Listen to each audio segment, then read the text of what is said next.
अस्सलाम वालेकुम स्टूडेंट्स। आज हम लोग टॉपिक डिस्कस करने जा रहे हैं जी कि एनएफ कैपा बी जो है वो किस तरह से सिग्नलिंग के अंदर इन्वॉल्व होती है और वो क्या काम करती है। सो आज के लेक्चर के अंदर हम लोग डिस्कस करेंगे एनएफ कैपा बी का प्रोटीन्स के बारे में, उनकी जो एक्टिवेटिंग रिसेप्टर्स हैं।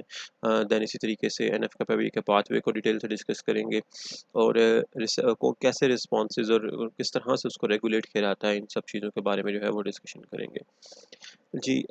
तो बात स्टार्ट करते हैं जी कि एनएफ कैपेबी जो प्रोटीन्स हैं हमारे पास, ये मोस्टली हमारी बॉडी में जो है ना वो स्ट्रेसफुल रिएक्शंस के अंदर, लाइक किसी तरह की इंजरी में, इन्फ्लेमेशन में या किसी पैथोजेनिक अटैक के रिस्पांस में कोई इन्नेट इम्यून रिस्पॉन्सेज जनरेट करने में जो है ना वो हेल्प आउट करते हैं एनएफ कैपेबी प्रोटीन्स। अच्छा जी, ये भी जो है वो लेटेंट जो ट्रांसक्रिप्शन रेगुलेटर के तौर पर एक्ट करते हैं और इनके साथ भी एसोसिएशन होती है, जिसमें ये एक एसोसिएटेड प्रोटीन होती है जिसकी हम लोग डिग्रेडेशन करवा कर जो है वो इनको एक्टिवेट करवाते हैं।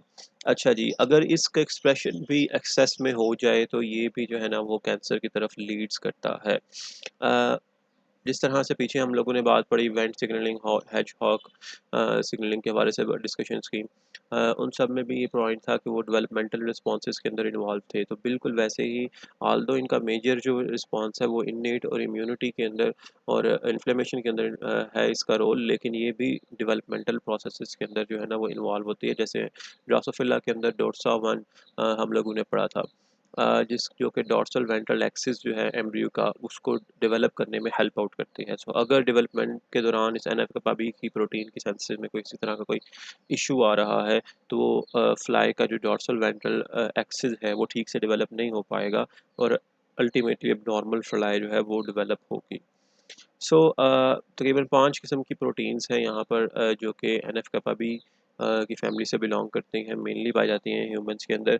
अब ये प्रोटीन्स जो हैं वो वर्क करती हैं होमोडाइमर एंड डिफरेंट टाइप्स के हेट्रोडाइमर्स बना बना के। ठीक है, सेम टाइप के प्रोटीन्स आपस में मिल जाएंगी या जो है ना वो एक दूसरे से डिफरेंट टाइप के जो है ना वो होमो हेट्रोडाइमर्स बनाकर जो है ये वर्क कर रहे होते हैं।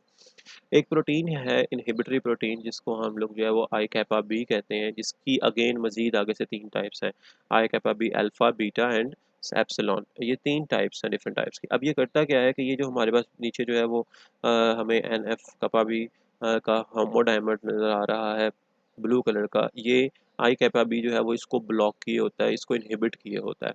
सो इसकी एक्टिविटी को रोक के रखता है, इसको एक्टिवेट नहीं होने देता और इसको अपना नॉर्मल फंक्शन परफॉर्म करने नहीं देता ये आई kappa B.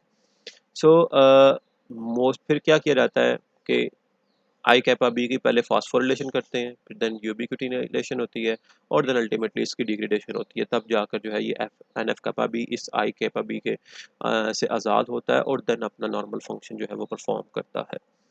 So multiple receptors हैं जो कि इस के अंदर इन्वॉल्व होते हैं एन एफ कैपा बी की सिग्नलिंग के अंदर, जिसमें हमारे पास ये 4 जो हैं वो मेजर रिसेप्टर्स हैं।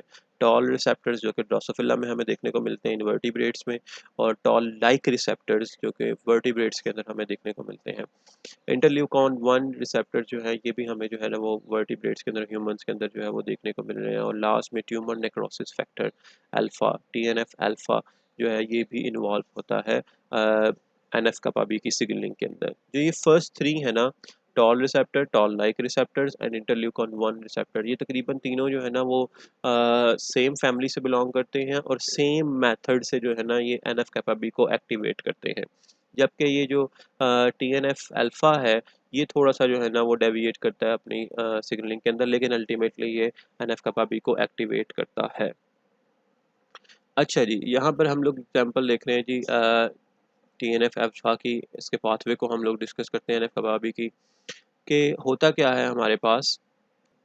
जो ही टीएनएफ अल्फ़ा रिसेप्टर के साथ टीएनएफ अल्फ़ा आके बाइंड करता है, तो ये डिफरेंट इंटरमीडिएट सेकेंडरी मैसेंजर्स के थ्रू जो है वो एक्टिवेट करता है एक आई के कॉम्प्लेक्स को। आई के क्या है?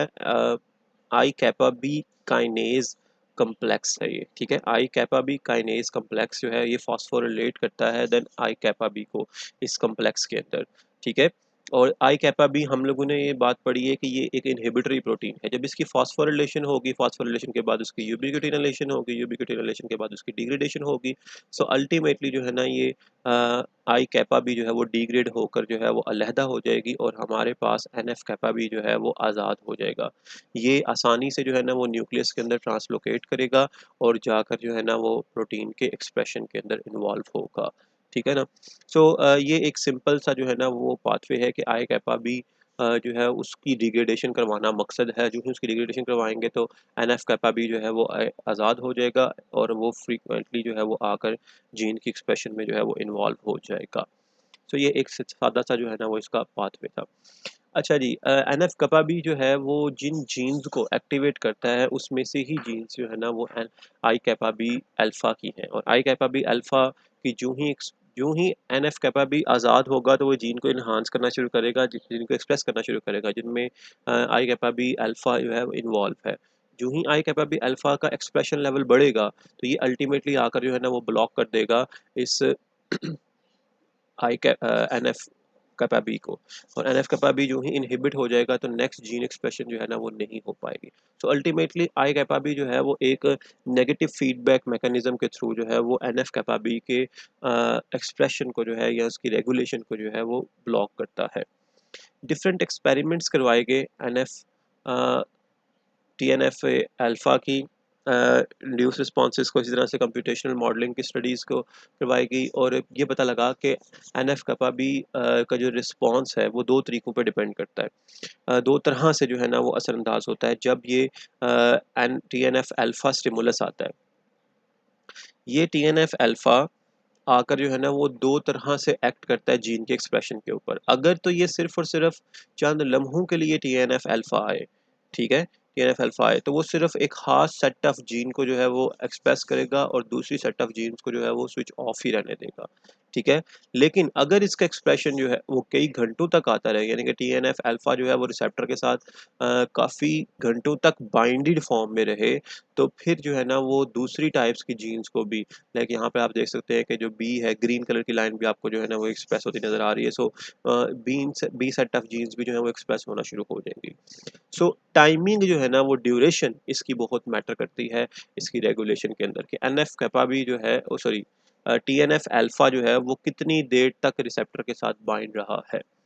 उस टाइमिंग की बेसिस के ऊपर डिफरेंट सेट्स ऑफ जीन्स जो हैं वो हमें देखने को मिलते हैं और obviously different sets of gene जब एक्सप्रेस करेंगे तो हमारे पास जो है वो डिफरेंट टाइप का रिस्पॉन्सेज भी जनरेट होंगे। यहाँ तक था शॉर्ट सा ड्यूरेशन एन एफ कपाबी के हवाले से। अगर किसी तरह की कोई समझ नहीं आई तो प्लीज़ कमेंट कीजिएगा और लाइक और सब्सक्राइब करना मत भूलिएगा। अल्लाह हाफिज़।